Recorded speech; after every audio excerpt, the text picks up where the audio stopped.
Well, I suppose he was gorgeous. I mean, Was. still is.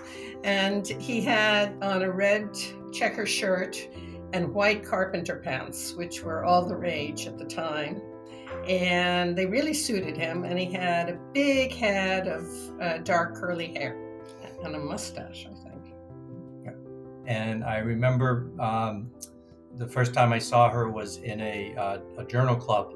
So scientists have journal clubs routinely where someone presents a current journal paper. I remember just when she spoke up and asked a question, and she had at the time, and she no longer quite has it, she had quite a strong Irish accent. And I just remember going, wow, that's a neat accent.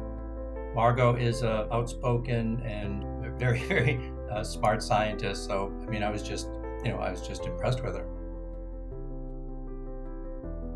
I think it was September 18th. It might have been the 22nd. We have a photograph from that day.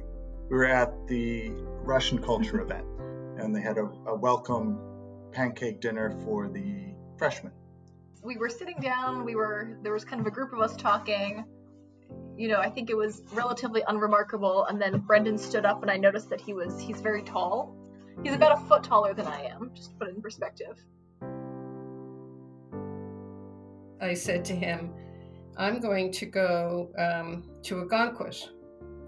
Do you want to come with me? By now we were pretty much friends. I knew he was the man for me that day because it was Patriots Day in Maine, April, and he went surfing with me without a wetsuit. And I said, this is the guy for me.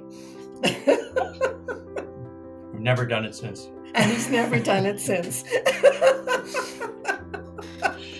That was definitely our first day, because you gave me a kiss before you left the car. I just did that to surprise you. Okay, just to surprise. We liked the top of the library. It was kind of halfway up the hill and it had a nice view. I think that's where we first said I love you. Oh yeah, absolutely. I remember that very clearly. It was definitely up there.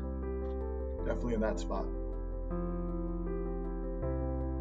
The blizzard of 78, we actually spent downtown.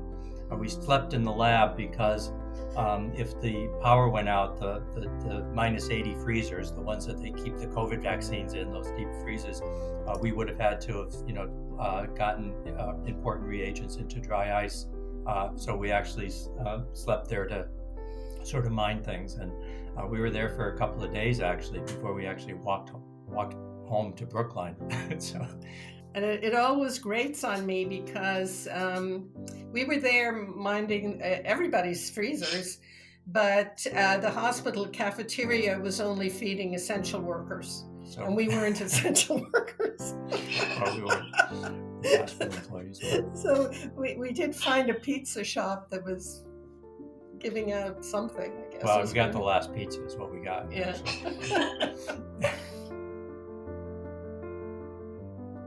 I think it's just really loving the person for who they are. You know, I mean, I think this is something that's written about a lot, you know, the idea of changing someone. I think we make each other better, but we don't try to change each other. And I think that's really key. You know, you have to just appreciate the person for who they are.